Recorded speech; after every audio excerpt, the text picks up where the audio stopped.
इकट्ठे हों और लोगों को इधर उधर जाने के बजाय एक ही जगह तालीम का मौका मिल। बहुत बड़ी बात है जी।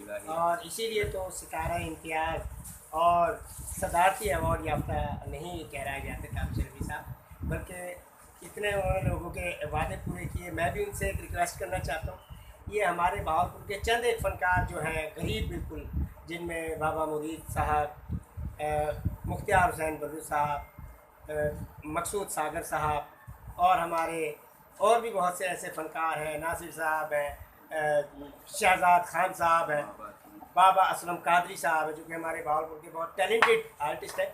मैं गुजारिश करूँगा ताबिश साहब से कि उनके बारे में कोई रोशनी दें तो हमारे फ़नकारों के लिए एक हौसला अफजाई का मंजर होगा।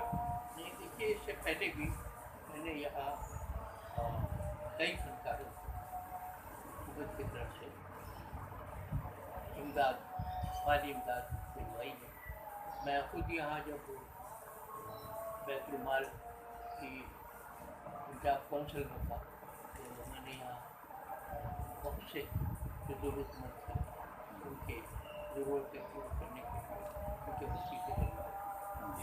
अब भी वहाँ पंजाब में एक इदारा है जो फनकारों और खतीबों और शायरों को मदद है। तो मैंने कई दफ़ा उस इदारे से भी यहाँ लोगों को मदद दिलवाई है।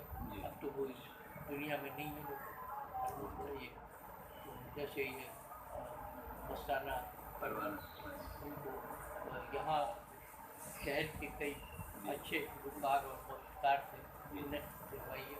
अब भी ऐसे ही है कि हर साल यहाँ पे वो आती है, एक प्रोफार्मा होता है, वो प्रोफार्मा है और उसमें फ्री बीमार हैं तो बीमारी बताएं, मोहताज हैं तो मोहताजी बताएं, आपकी क्या ज़रूरत है वो बताएं। मैं इंशाअल्लाह उनका मतलब ज़रूर।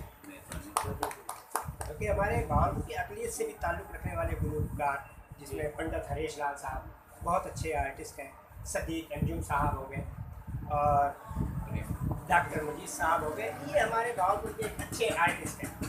मैं उनके लिए ये कोशिश में हूँ कि इसीलिए मैं आपकी खिदमत में हाजिर हुआ था और आपके दौलत खाने पर आया था। मेरे में तो इतनी भी हिम्मत नहीं है कि मैं आपसे इन फ़नकारों के लिए कुछ कहने की ज़रूरत रखूँ, लेकिन इन फ़नकारों का प्यार है, मोहब्बत है कि मैं इनके लिए कुछ ना कुछ करना चाहता हूँ। और आपने इतना कुछ किया जो बहावलपुर के लिए, मैं उसके बाद तो कुछ कहने का जवाब ही नहीं रखता। बहावलपुर बनाने में बहुत बड़ा हाथ है। नाज़रीन, आप भी हमारे लिए कोशिश कीजिए और ताबिश साहब के लिए देखें जी कितने बड़े एजाज़ की बात है, हमारे बहावलपुर के लिए एक बहुत बड़ा अवार्ड है।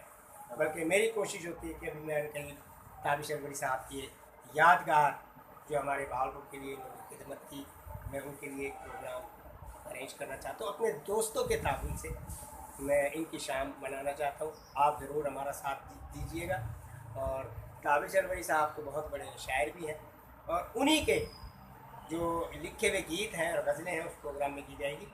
बल्कि मैं गुजारिश करता हूँ ताबिश साहब से कि शायरी का ख़याल आपको, क्योंकि सियासत में भी आपका एक नाम और गरीब परवा भी है आप, तो शायरी से आपको लगाओ कैसे हुआ आपके उस्ताद मोहतरम, और हर 16 तारीख को एक अरसे से आप ये चला रहे हैं।